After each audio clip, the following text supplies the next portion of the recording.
What's going on, guys? Tal back here, and I finally found a name for this series. It's called Weekend Gaming. So basically, if you did not see my original video when it came to starting this little series, basically it is going to be a question series. So if you, the viewers, want to leave your questions and down below in the comments below, then I will give my opinions on them and what I think about them. Do I think it's a good idea? Do I think it's a bad idea? Or if I just want to get, or if you want my general opinions on how a new game is, or what do I think of this and that, then please let me know down in the comments below, and I will go through all of the comments that I can find, and I will pick the top ones, and then I will answer them in the next week's series. So I'm trying to think maybe around on either Saturday or Sunday right now, obviously the weekend, and I will release it every week that I possibly can. So yeah, so I got a lot of actually good questions from the first one that I released last week, and so I picked about 4 questions that I'm going to go through. Usually I'm going to pick about 3 to 4, and then I'm just going to give my humble opinions on them. So let's get started. So number 1 is from John. By the way, if I butcher any names, I am truly sorry, but yeah, they're just sometimes, yeah. But anyway, so the first question comes from John Vaz, and it says, and he asks, do you think DICE will bring back a night maps for Battlefield 1 like the way they did in Battlefield 4? That is actually a good question. I want to say yes, but if you remember back when Battlefield 4's CTE came out, we didn't really start hearing anything about night maps until close to the end of the premium DLC package. So if you don't remember, when Battlefield 4 came out, premium was obviously announced because that's their new thing to do these days, and they had 4 different DLC packs to come out. And then after that, the game was basically left to, dwindle on its own, essentially. However, because of DICE LA, they came in with the CTE, and afterwards, they continued to improve the game and give more content for the year following that, which was really, really nice. It made Battlefield 4 a very amazing game, and personally one of my favorites. And they brought the night maps in. Now, there have also been a lot of things coming from the community in that, because you had things like people jumping in with mod tools and everything, and adjusting the lights and everything to make kind of true night maps where there was no lighting or anything like that. But so the ones from DICE were a little bit different, but the thing that DICE LA did, though, was bring us those night maps. And so, personally, do I think they will?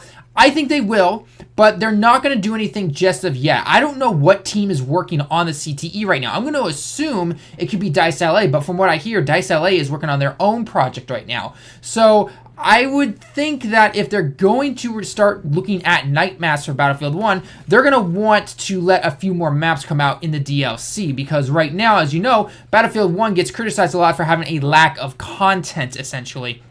So we'll have to see how this first map pack helps it when it comes out, because I got into the CTE and I was able to test out 3 of the 4 new maps in the first bundle of DLC, and they were okay. They were actually pretty decent, but we'll have to see exactly how they play out on other game modes besides just Conquest. So, and I don't think DICE wants to take away from their paid DLC call it EA, whatever you want to say, but then also be like, oh, we're gonna have night maps, and everyone's gonna be like, well, those night maps are gonna come free to us. Why play, or why go and pay for a paid DLC when I can wait for a nighttime version of this map? When, yes, it is the same map, but nonetheless, it is something different, and it does offer a variety of different gameplay, especially since we don't have all of those lights and flashlights and everything and technology and stuff that we had in Battlefield 4. If you remember, infrared flashlights, etc., we don't have that in Battlefield 1. So it'll be interesting to see how they played that, not to mention that most of the maps in Battlefield 1, you're going to be able to have, I could easily see them doing like a whole, like a Milky Way-like thing, all the stars shining down to create what little light you need.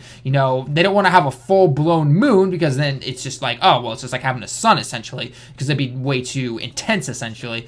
But nonetheless, I hope they do. I truly hope they do bring some nighttime maps to Battlefield 1. When it will happen, though, it's very hard to say. So, yeah.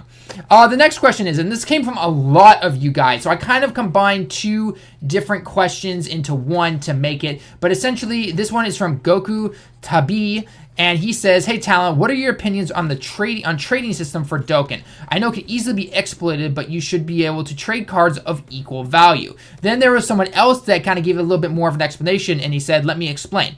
I think that you should be able to trade your cards in Dokkan Battle, but it still needs some restrictions. My idea is that if they did that, you wouldn't be able to choose from who you want to trade with, and it had to be with someone random. Hence, you could not just make different accounts and then trade with each other if you got a simple card that you needed. Features like the friend list, but then you'd still have to find random players so that you can't cheat. And that was pretty much it. So basically, my thoughts on a trading system in Dokkan. So I've wanted something like this ever since Gogeta came out, apparently, because I was in that boat. I was just like, oh, I really want Gogeta. Can't we have a trading system? And I thought, well, they're not going to do it though, because it's just gonna, you do exactly what anyone would do. You'd make a separate account, keep re-rolling until you finally pull them, then you trade them over to your main account, and Bob's your uncle, and there you go. So, do I think that they will do a trading system? Honestly, no, unless they put a huge amount of restrictions on it. So first off, yes, you would not be able to simply trade with your friends. You'd have to go, there's either one or two ways they'd have to do it. A, they'd have to create a list, essentially, for you to pick from cards that are available, essentially, kind of like an online auction, essentially. And then you can say, like, let's say you found a Janemba, for example, that someone wanted to trade, and they would have to input a card that they want, but it had to be of equal value. So you can't just say, like, oh, I'll take an SR to help random players out or anything like that. So, for example, if I said, okay, I want a physical cooler right now or something like that, and I said, I will trade you my dupe Super Saiyan 4 Goku or something like that. It, obviously awakened and everything. So I would have to then put that in there, and then once that's done, I can't take it back or anything like that. They could do something like that. Another thing that I've seen is that they would basically create a random list of not cards that you can go from, but you could pick somebody. So like say you scrolled through a list or something like that, and then you said, oh, I don't know, Bob 45 wants to trade. Okay, you pick that, not knowing what the card is, and then after you've done that or something like that, then you select it, and then if it's a card you want, great. If not, then you back out, and you cannot trade for the rest of that day or something like that, or maybe the week, or who knows. Like I said, I don't know the perfect answer to this. Honestly, again, I don't see them making anything like that, even though it would help, I guess, free-to-play players, technically, but it also help the pay-to-play players and all that kind of stuff. So it's very hard to say if they would. Would I like it? Yeah, sure, why not? I would take a trading system. I mean, other games have it. But yeah, it's really hard to say what they're going to do with that. So I know it's not much of an answer, but that is my opinion and where I think if they even attempted to do something like that, it would have to have some major restrictions again on it. So, next question comes from Nick Choi, if I think I pronounced your name correctly. It says, what are your thoughts on Rainbow Six Siege? I've actually never played Rainbow Six Siege. I myself want to actually pick it up and play it a little bit, but I don't want to play it on the consoles because nothing against consoles, love consoles, playing Horizon as you guys already know, but I'm not into shooters when it comes to the joystick and controls. I'm a lot better with a keyboard and mouse right now. But the only downside to picking it up on the PC right now, at least from what I've seen, especially when it was first released in its first year, is that it uses Uplay. And Uplay is from Ubisoft. It's the essential of Steam, and Origin to EA and stuff like that. And I haven't had good experiences with Uplay. I tried out a lot of other games in the past on it, and I've heard just horrendous stories online about it and everything. So I haven't jumped back into it yet. I do want to. I know they do a lot of free weekends when it comes to Rainbow Six Siege, so I do want to do it. From what I've seen, though, and I've watched a lot of it, if you know a guy by the name Matimio, he plays a lot of Rainbow Six Siege, and it always does look a lot of fun, but the thing when jumping into it is you have to communicate with your team. This is not jumping in to play Team Deathmatch or Capture the Flag or anything like that. This is 6v6, at least I think it's 6v6. It might be 5v5, but nonetheless, you got to jump in, and you have to make sure that your mic is on all the time. You have to communicate with your squad mates. You need to be tactical about it, and you need to be able to play the objective and not just simply go for kills or go rogue and everything like that. So if you're into that type of gameplay, then by all means go ahead. I personally think it looks a little cool, especially if you actually get on a decent team or if you've got a couple of friends that also have the game. But if you're more into just the shoot 'em up type of stuff, I don't think Rainbow Six Siege is really your game. So by all means though, they seem to definitely be supporting it because they're going into year 2 right now, which is amazing. And I love the fact that the maps are all free, which hello DICE, everyone else, ding ding ding, listen to these guys right now. The maps themselves are free, and if you want to pay to unlock some of the operators, you can, or you can earn them. It's going to take a lot longer to get them, but you can unlock them just naturally through playing the game, which I think is really cool. So yeah, so what are my thoughts on it? That right there. So, and then the next question is, let's see here.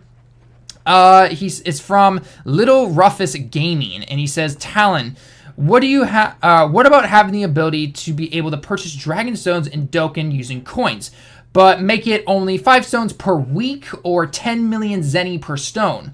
I want to see what you think of this idea because Zenny aren't useful for late game players, and this idea doesn't seem super OP.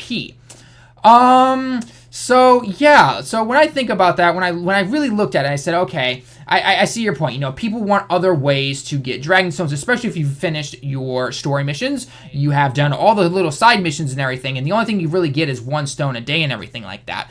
And it is still initiatize, I can't even speak right now. It would still allow people to get a few stones here and there if you've collected a lot of Zenny, especially if you took advantage of the Hercule statues that we were able to get during the year 2 anniversary. Now, in terms of saying that the late game players, there's no point in the Zenny, I don't know, tell that to Gaming Claw and a lot of my other friends that run out of Zenny surprisingly fast, guys. The World Tournament is a great way to get Zenny. It is truly a great way to get Zenny. But, yeah, I personally agree with you that it would be really cool if you had to make it a lot of Zenny. Like, you'd have to make it a lot to get 5 stones. I think 5 stones per week is a good idea. It basically guarantees you a single summon from any banner you want for that week, or potentially more, depending on how many you've saved, or depending on how much we get through each daily login and everything. So that I do like that. It's not, like you said, it's not super OP, which I definitely agree with. So I'm sure someone in the comments is probably going to say, well, you could just do this, this, and this to take advantage of it. But let's be honest here, guys. Things are going to be taken advantage of all the time, no matter what game you're in. It doesn't really matter. So I don't personally see that as a valid argument against it. But let me know down in the comments below, what do you think? Do you think it would be cool that if you limit it to using the Zenny and you could only get 5 stones per week? Which I personally think is it's a good way. It's not saying 5 stones per day and then you save it up and 10 days later you've got 50 stones to do a multi. It is 5 stones per week. That is still a while, but nonetheless it is a good amount to get enough stones, and you can use the rest of the week to earn your Zenny, especially since some maps do give you a good amount of Zenny, but the other times you don't really get that much, especially if you're going for things like the orbs, the orbs and everything. Those give you little to no Zenny, so it would be interesting. So I personally love the idea. Will it actually happen, though, and will Bandai do it? Doubt it. It's all money. That is all money. Just, they would be losing that, and people wouldn't do it. But at the same, actually, I take that back. People probably would still buy stones, especially if you really want to get something, and say the banner is only around for 2 weeks. I could easily see it. So it's hard to say if they would actually do it. I doubt it, but who knows? I can be optimistic, and maybe they'll do it in the future. So yeah. So anyway, guys, that is going to be it for the video today. Great questions from everyone that I looked through and that everyone was upvoting and saying, oh, actually, I like this and everything. So if you want to see your question answered in next week's video, leave your comments down below and I will give my opinions on them next week. And make sure that they are, questions. Don't just simply say, what is this? Or, hey, do you like this? Give me a little bit of insight into what you want me to look at, and yeah, we'll go from there. So anyway, guys, I hope you guys enjoyed the video. Leave your likes if you liked the video itself and the series. Leave your questions down below if you have any, and do not forget to subscribe if you are new. And I also got wind of this, that apparently I've been losing some subscribers. Some people have said I got hit by the subscribe bug where they're starting to take away my subscribers. Again, I don't know if this is true or not. I haven't really checked recently, so if you are seeing this and you think that you're subscribed to me and you're not, make sure you hit that little red subscribe button. It really does help the channel out, and it helps us, allow us to keep everything intact. So yeah. So anyway, guys, that's going to be it for the video, and I will see everyone in the next one.